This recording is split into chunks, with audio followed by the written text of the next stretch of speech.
Good evening, everyone. Uh, Tony, am I on live? You are live.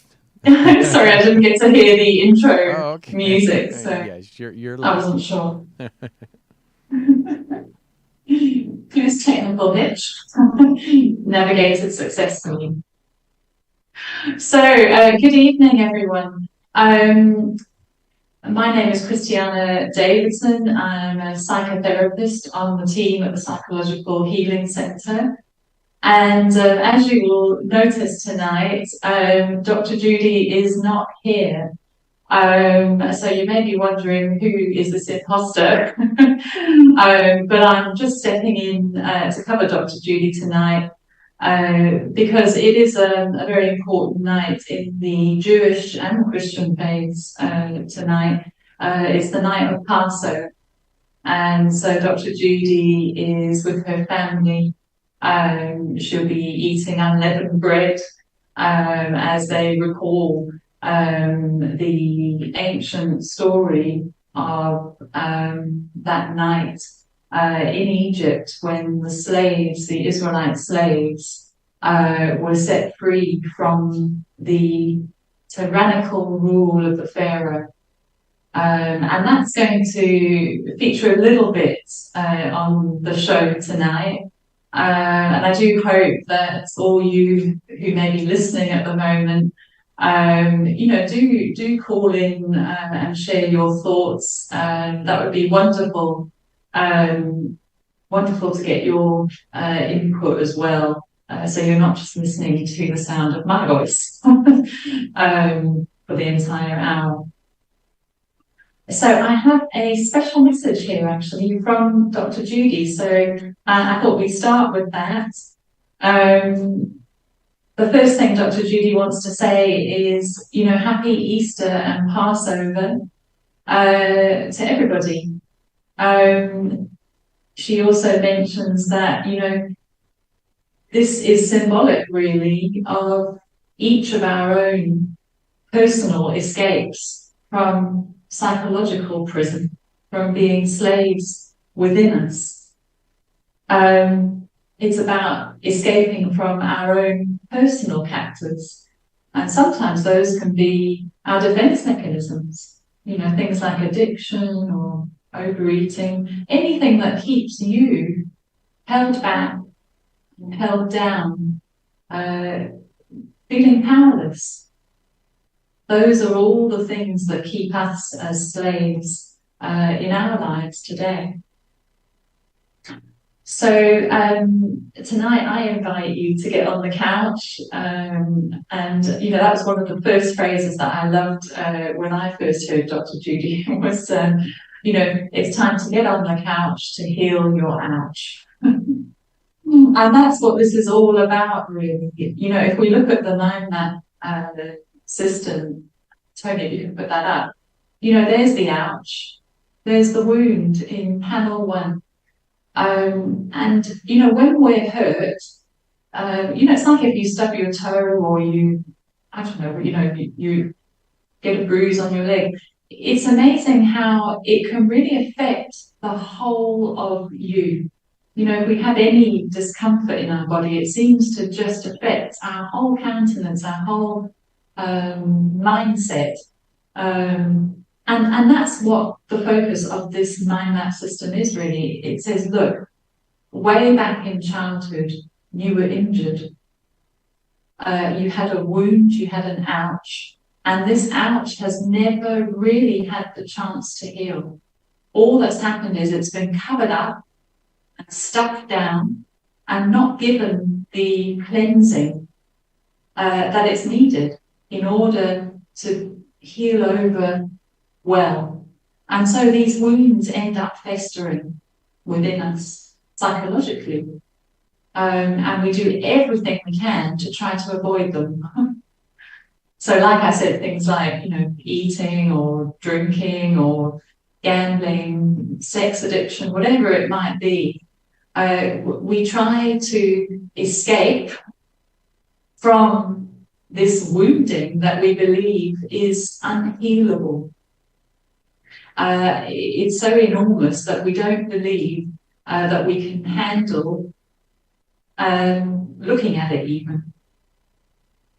But what the mind map does for us, it gives us this wonderful, well-walked, well-proven pathway to get from that original ouch all the way through to healing over and then being at peace in body, mind, and soul. So there's no more festering, there's no more need to stuff things down or to escape.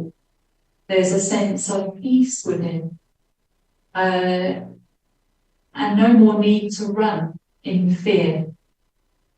So it's a really empowering process that I've guided many clients through. And they've, it's not always easy at the start. It does require some courage to be willing to open up and expose those ouches. But when you do, there's the most wonderful sense of, okay, now we can really, really get to grips with this and we can really heal. So unlike other modalities of therapy, this is not about just sort of finding ways to deal with the symptoms of the wounds of childhood. It's actually about getting to the core of them so that you no longer have any symptoms to deal with. Anyway, so let's take a moment now and let's really dive in to the topic of tonight's show. And as you may have seen, the title is The Great Escape from Narcissists. Now, this is a very interesting way of phrasing the healing journey. So let's start first by looking at that word in the title, escape. Now, when I say the word escape, I wonder what feelings or emotions that brings up for you. And if you are watching or you're in the chat, please feel free to share your thoughts. What comes up for you when I say that word escape? Tony, let me know if there are any comments from any of the listeners. Thank you. Of course. So I know for me, that word, it makes me feel a bit tense, actually, escape. But it's also coupled with a sense of relief at the same time. It's almost this relief of, my life has been saved kind of relief. It's like, oh, thank goodness, that was a lucky escape. And we escape generally from things that are threatening to our lives. It's like being chased by a predator or narrowly missing being hit by a bus or something like that. So generally, we find the need to escape from something that is not good for us, from someone or something that is not good for us.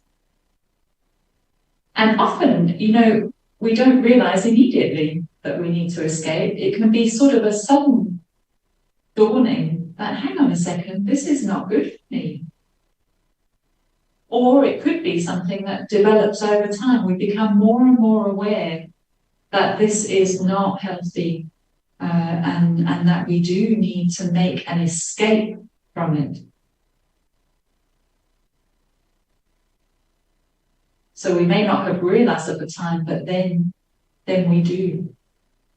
Now, if we bring our attention round to, this night of Passover, and if we use the Passover as a bit of an allegory, a story with a deeper meaning, a symbolic meaning, that may help us to explore what it's like to escape from a narcissistic relationship. So Tony, if you want to put that picture back up of Moses and Pharaoh. That's it, thank you. So you'll see there on the right is Moses, and Pharaoh is on the left, on the throne there in all his royal regalia, you know, looking very stoic, quite stern.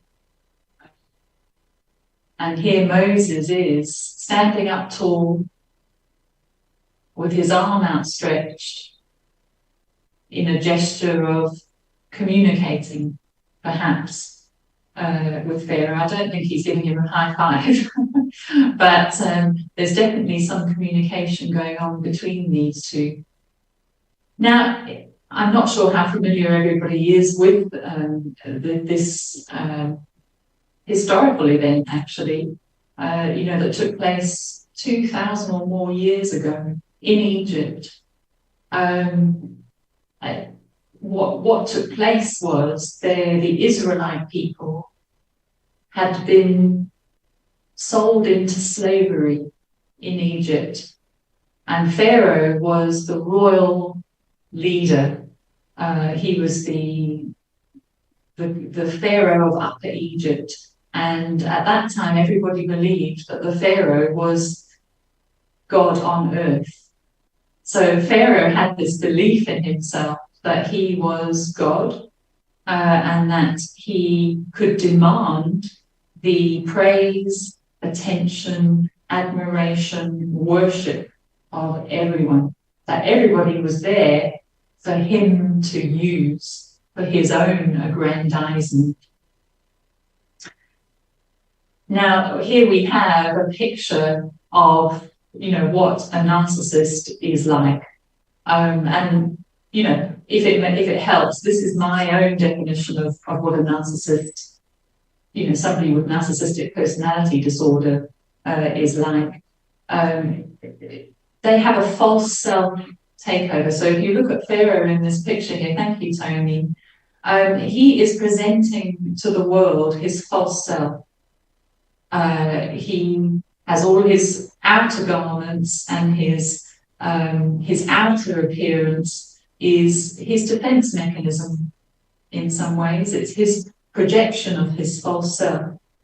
Now, this false self, this sort of grand image that he has of himself, is 100% dependent upon external supply. What do I mean by supply? Well, we all know it's attention at the end of the day. The narcissist needs to take over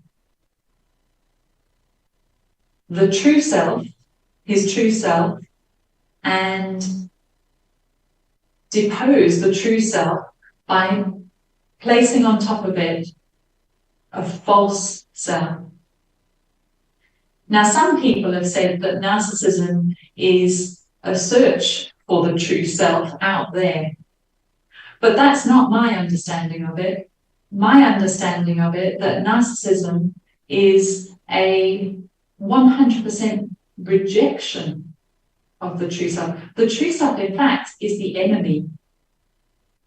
And that's why narcissistic types will project out onto others the parts of themselves that they feel are negative, parts of the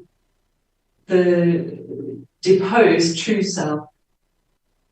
So narcissism is dependent upon maintaining this false image for the world. And the way that this false image is maintained is by taking over other people. So as much as the narcissist has been taken over by the false self, now the narcissist needs to take over others in order to garner supply and constant supply. They need ever more and more supply. It's an addiction. And so this is the image that the Pharaoh, Ramesses II, I think it was. I absolutely adore this time, this historical event in the Old Testament of the Bible. Just fascinating how it speaks to narcissistic relationships. So yes, this person of the pharaoh now presents to us the narcissist in full glory on his throne. Now, if we turn our attention to the other players in this story, we have the Israelite slaves. Now, at the start of their relationship with Pharaoh in Egypt, the Israelites may have been under the illusion that Egypt held great promise for them. They were sold into this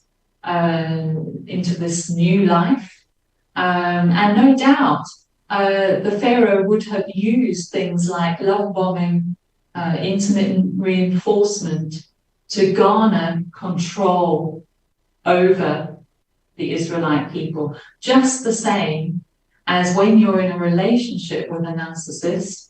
The early stages are the stage where you realize that you are the narcissist's primary supply.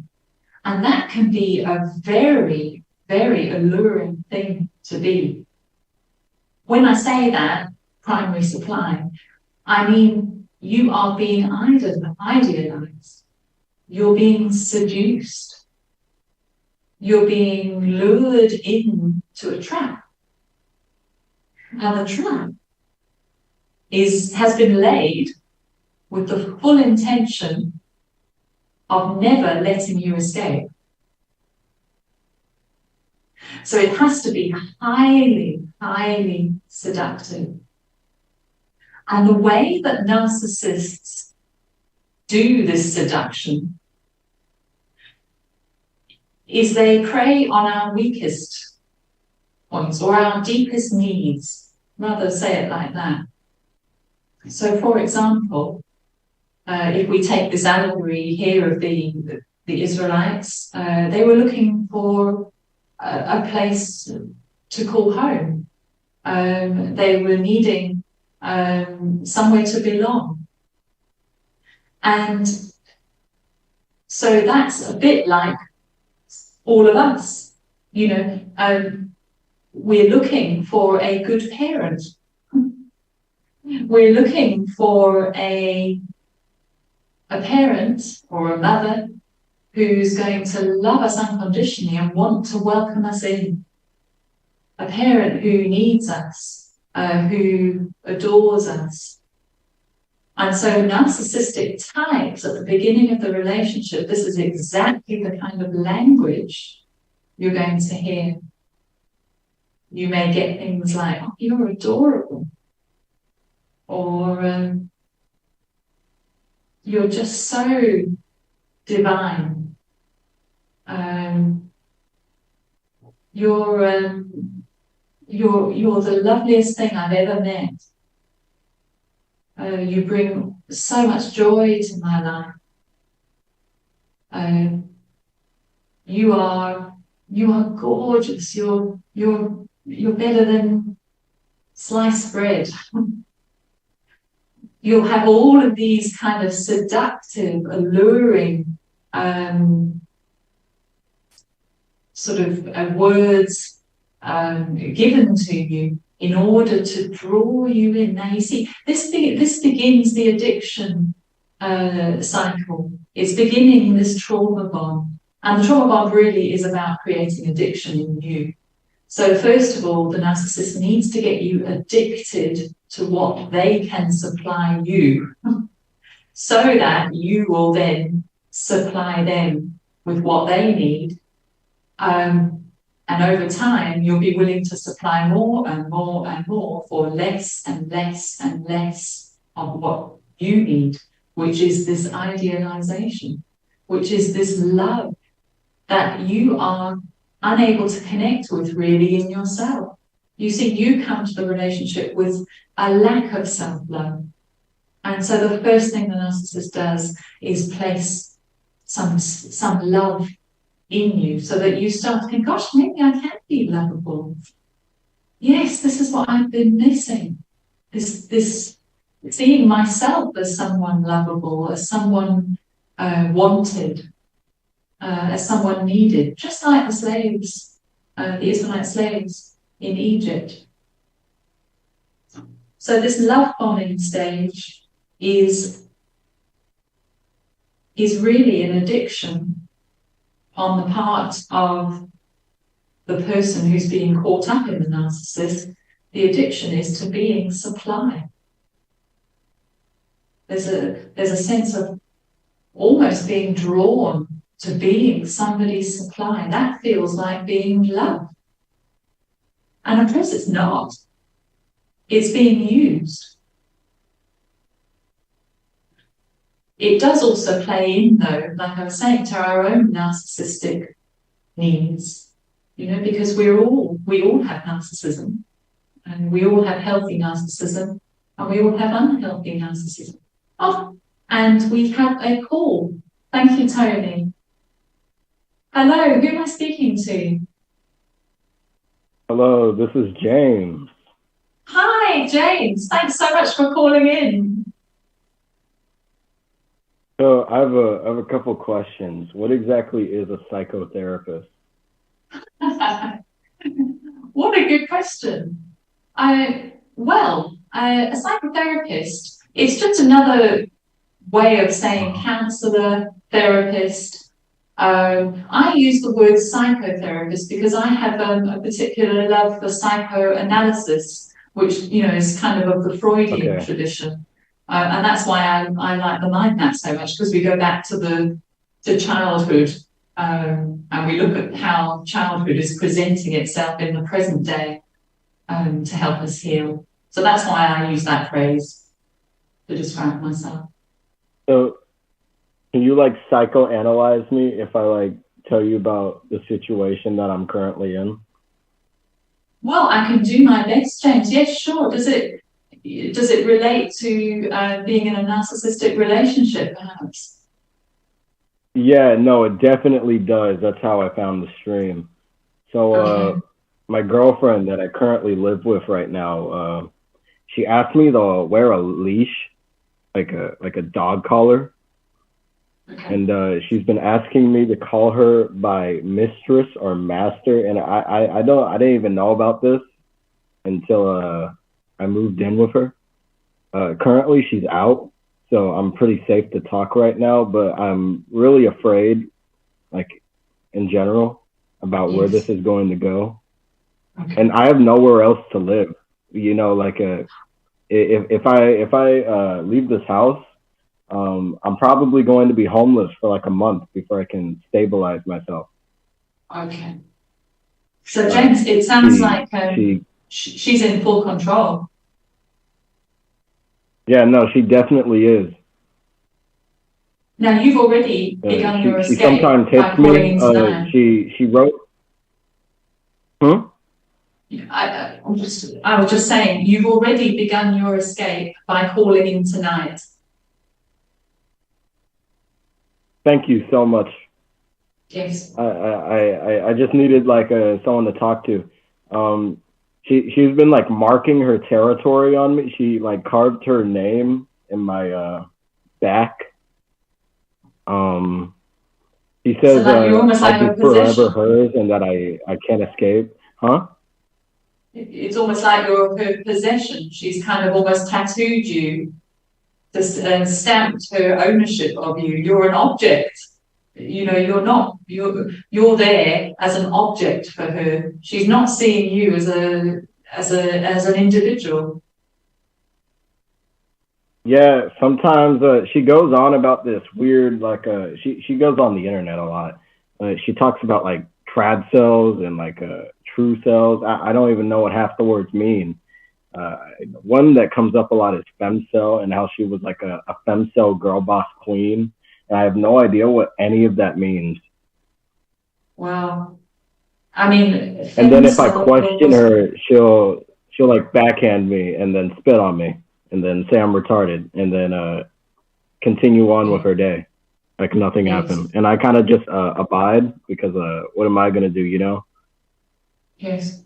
So you know, one of the things about narcissistic personality disorder is that they have to seek externally for a sense of their identity. So they have to find lots of different things out there that they kind of snatch to themselves and say, this is me, this is me, this is me, and they put it all together to try and make a semblance of a self, because they had totally cut off from their true self within. So that kind of makes sense, you know, in what you were saying about this. I mean, I've never heard that title before, and, you know, look, I stand to be corrected, but it just sounds a little bit confusing how she's referring to herself. And I think also the reaction she gives you when you question it is quite defensive. And that can often be a sign that you've caused a narcissistic injury, that you're questioning her image, you're questioning her, and how dare you question her? You need to be enabling her. You need to be saying, yes, you are. And anything else is taken as dissent or an attack. Yeah, but I know if I speak against her, you know, she's obviously going to hurt me in some way. The last time I spoke back to her, she immediately kicked me in my crotch and proceeded to go on a rant about how World of Warcraft subscriptions are too much and that she needs to play League of Legends. James, I'm keep in mind she pays all the bills somehow. I don't know how she makes any of this money. I literally have no idea how she makes any of this money. She pays for everything. James, are you concerned for your safety? Huh? Are you concerned for your safety? I definitely am concerned with my safety, but like if I leave, she'll probably I don't know, kill herself or something. And I don't want that. So has she threatened that? I don't want to leave, you know? Yeah, she definitely has. Yeah. James, you're caught up in the trauma bond. You see, you're being controlled. Well, you know, you want to stay with an abuser. Can you hear that? You're saying, but I do want to stay, but she's abusing me, but I do want to stay. Well, who does she remind you of, James? Little toys. Huh? Who does she remind you of from your childhood? Yeah, I've known her since I was maybe 15. She's 5 years older than me. Okay. And does it remind you? I'm 19 right now. I'm 19 right now. She's 24. Okay. Okay. And does anybody else know about your situation besides myself here tonight?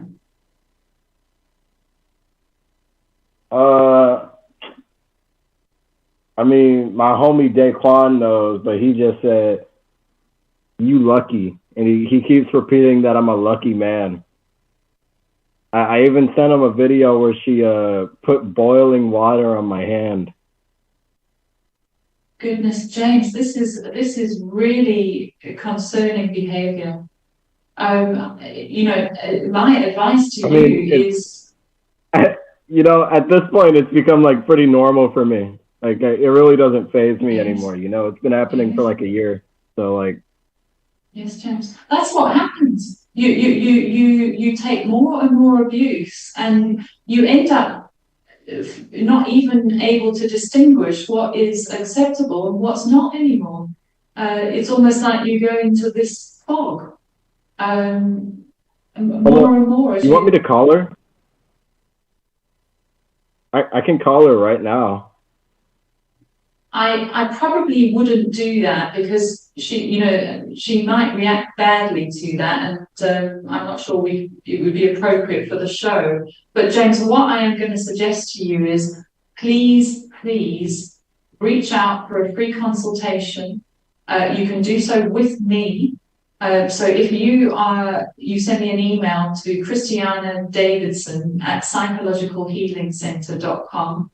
I will give you a free consultation and we can work out the best next step for you, because and you need to escape from this. And tonight you have made a little step, and I'm not surprised. You may be thinking, oh no, I want to backtrack a bit now. But this is the journey out of the prison that you are in, the psychological prison. And you've been taken over not only physically but psychologically too. And this is the thing about narcissistic abuse. It's not just about leaving the place where the narcissist is. That's not enough. We've got to go in then and repair all this psychological damage that has taken place. And you're such a young man, James. You know, my heart goes out to you. We need to break this pattern for you as well for the future. I mean, if you want to be married one day and, I don't know, have a family of your own, you know, we've got to deal with this and break the pattern that's been drawing you to this type of person, because this is what you more than likely feel familiar with, because it relates. He wants me to call her right now. Dreams. She's threatening me. Hold up, I need to call her. Okay, James, please reach out, and of course, you know, call any of the emergency lines should you need to.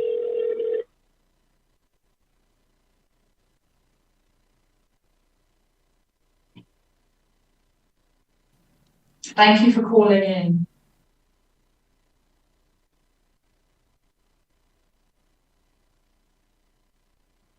Okay, so James has hung up.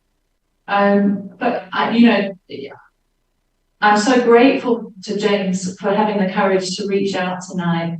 You know, his situation is, I mean, it's really, really, really extreme, I would suggest.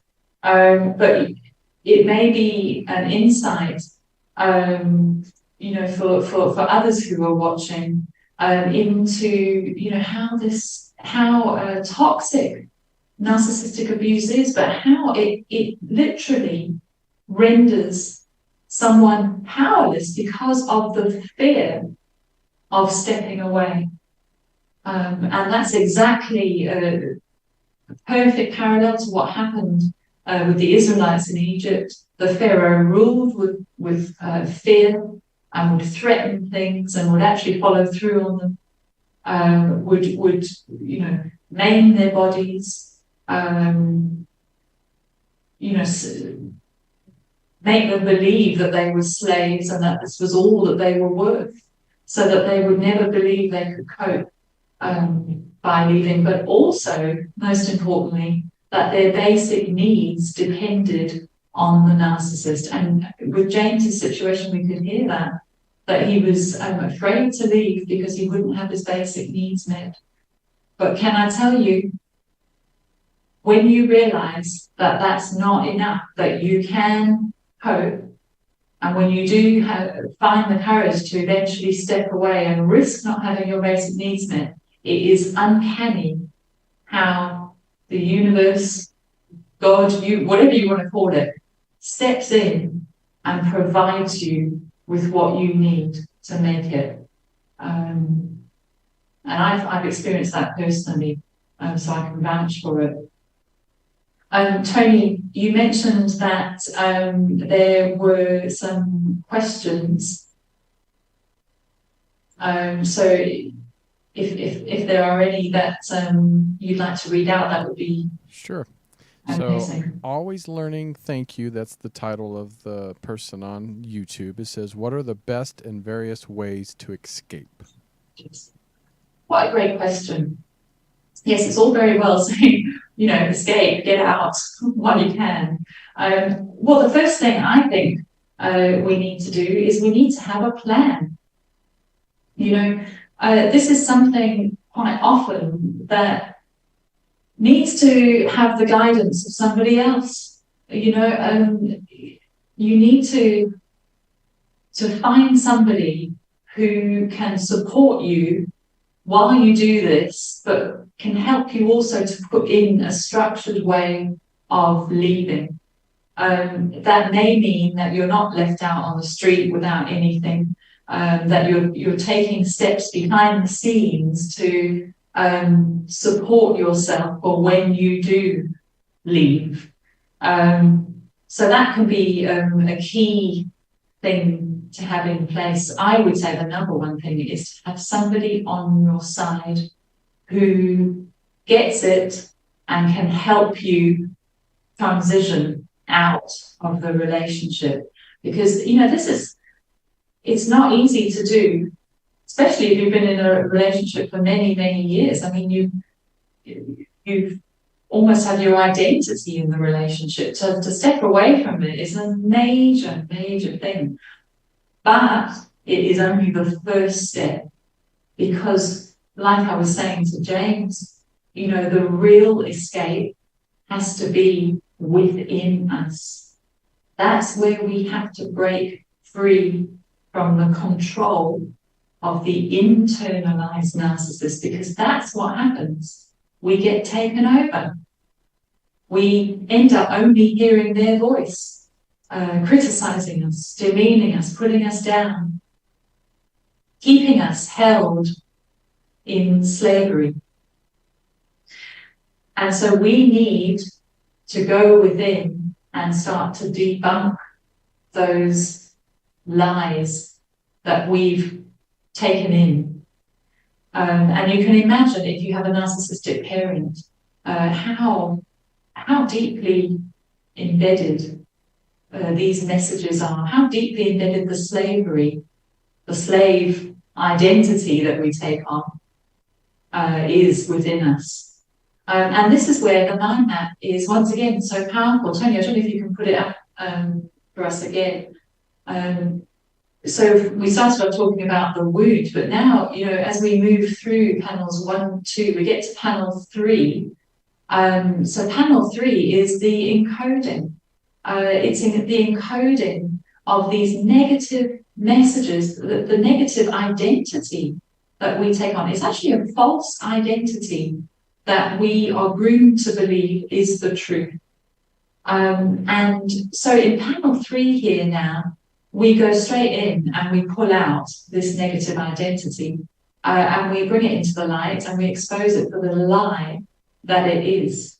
But what we also need to begin doing then is to replace it with the truth.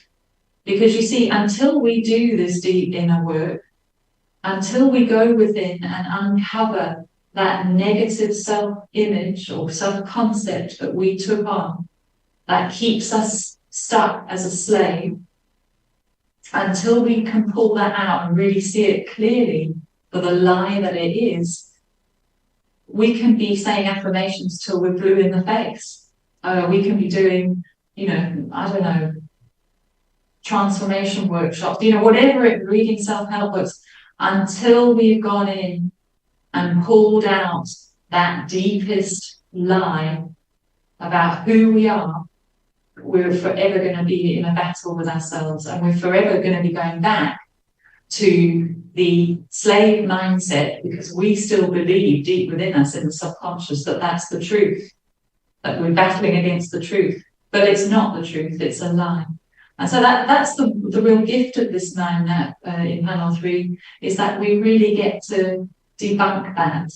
And that has already such an impact upon my clients, because they already start to see themselves through a different lens.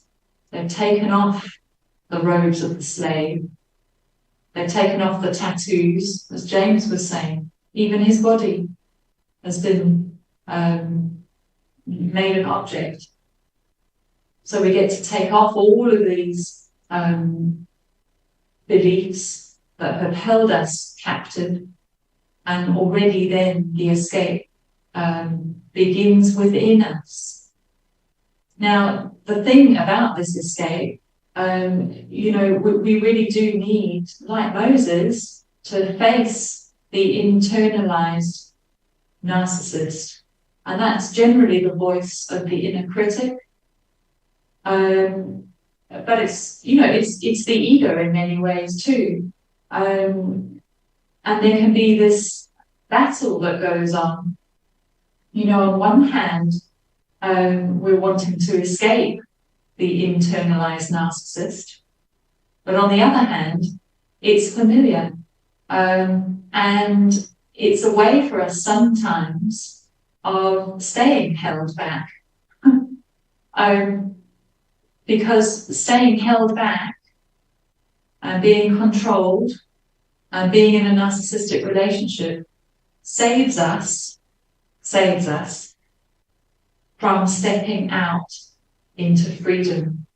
And sometimes that can be more scary for people. And James may have felt a little bit of that, you know, the fear of actually stepping away from this, being willing to accept breadcrumbs over freedom.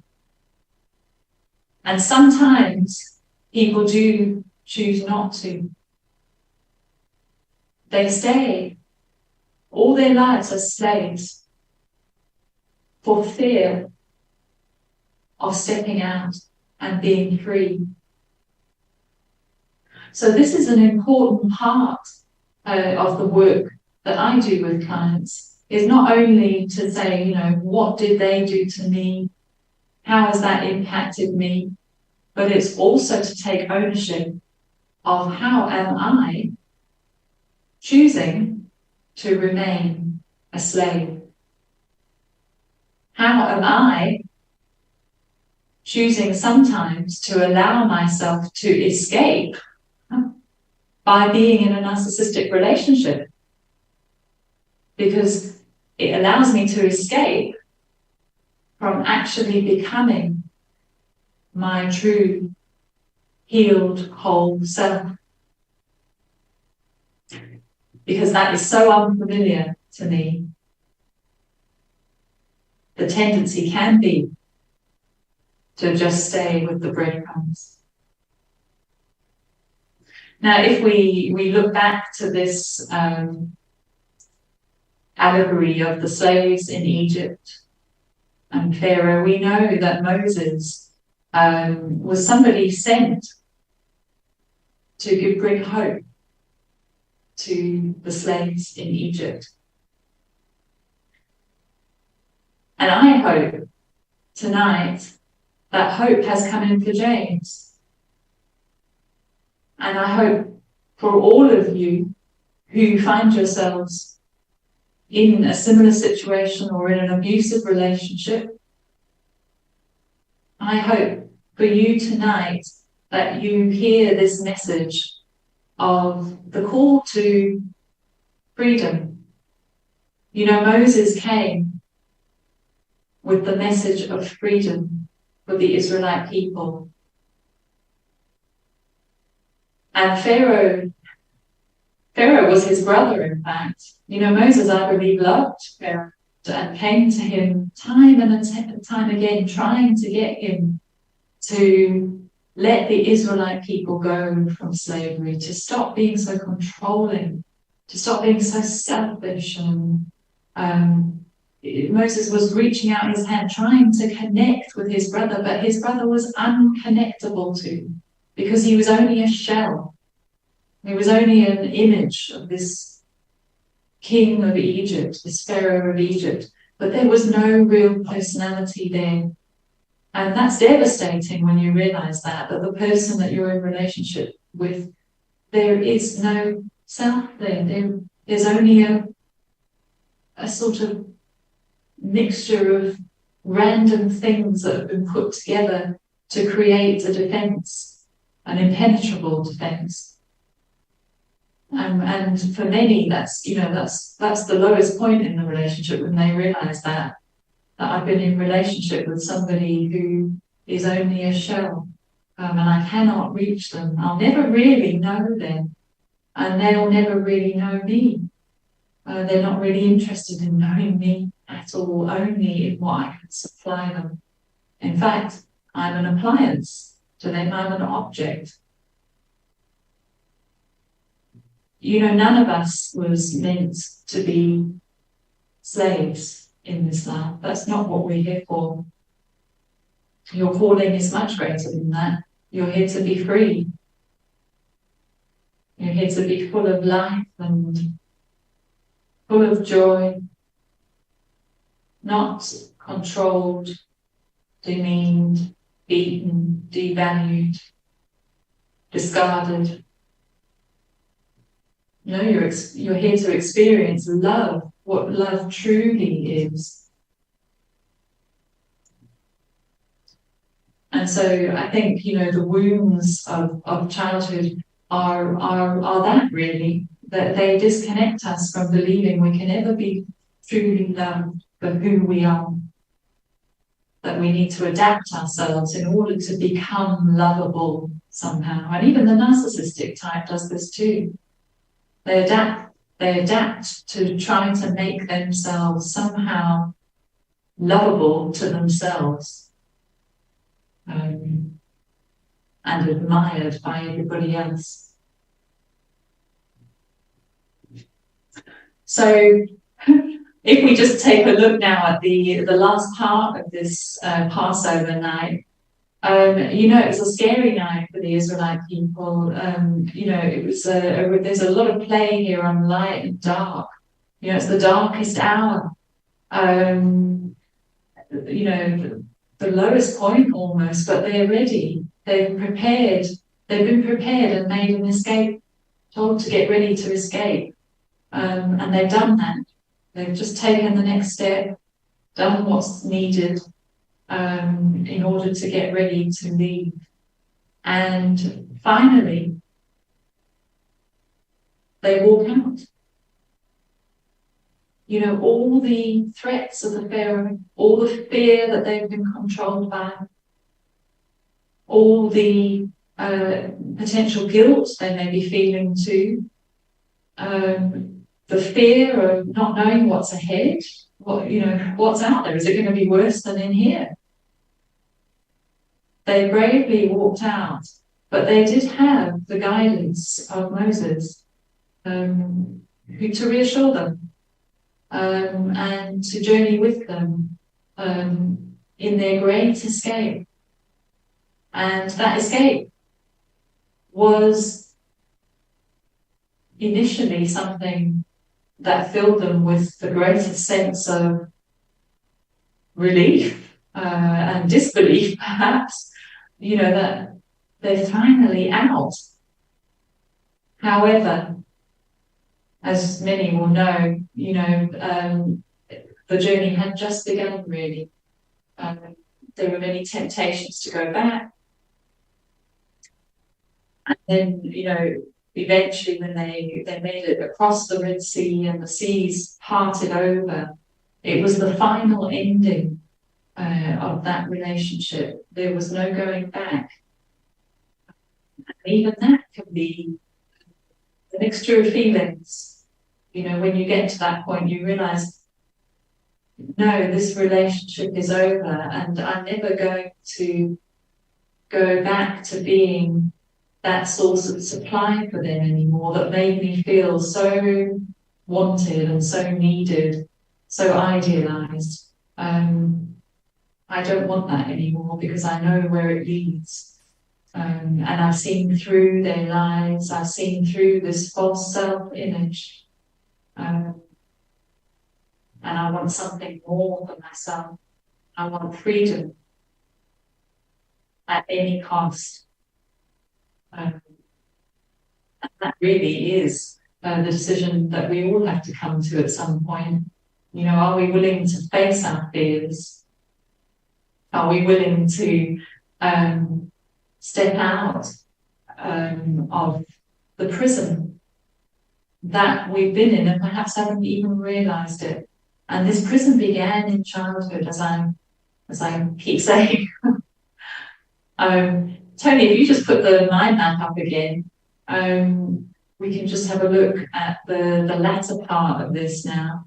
So when we move through from, that encoding of the negative messages, the negative self-image, we then get to see the chaos that has caused in us. And the chaos is, finding ourselves in these types of relationships, or, being held back from our dreams, disconnecting from who we are even, trying to control everything, control everyone's reactions, or being anxious, symptoms of CPTSD, bodily issues, illnesses, all of those types of things are the chaos that result.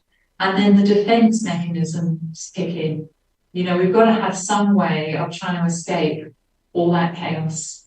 And that's when we choose immediate escape, usually a pretend immediate escape. If I just drink something and knock myself out, I'll feel better. Or if I go shopping, that will distract me from it. Or if I eat something quickly, that'll get rid of these feelings that I can't cope with, and that I don't want to look at. And so after that, then in the mind map, once we've really found out what your defense mechanisms are, and actually that what they're doing, these defense mechanisms, they're not defending you against anything. In fact, they are enslaving you even further. They're bringing about what they are meant to defend against. So once we've done that, then we move through to panel 6. And this is the chance to actually stand up and make the Pharaoh in your life, the Pharaoh from childhood, whoever that was, if you came from a narcissistic family background, you stand up like Moses did, and you call it out, and you face your fear. Because once you've faced your fear, there's an amazing sense of empowerment that comes in. You can't be controlled anymore. It's fear that really is the killer in these things. It's fear that is the one thing that's going to keep you going back. And so in panel 6, we get to face, we stand up and face those that wounded us. And it's a very powerful part of the mind map process. We have a special way of doing it. So you don't actually have to go back literally to your parents to do this. We do it together in the session, and the subconscious mind responds to the pictures and words that we give it. So if you're telling yourself that you're sitting in front of your mother and you're saying these things, your subconscious mind will believe that that is exactly what you are doing. And so the healing work will be on that level between you and your mother. And that in itself is so freeing. For many of my clients, we need to separate them. We need to help them escape from still being in a toxic bond with either or both of their parents, still feeling like they are somehow part of their marriage and they can't escape from it. This is where we need to really sever those toxic bonds so that there is potential down the line for a healthier relationship. It doesn't mean that you have to be no contact, I'm not a huge advocate of no contact. I do think it's important at some point to go for an extended period of no contact, but I don't feel that everybody needs to go no contact forever. But we do need a period of no contact to give you that time to self-differentiate and to re-establish yourself firmly, so that you've been able to see clearly the manipulation and the ways that your parent got their narcissistic needs met through you, so that you will never allow yourself to be used in that way again.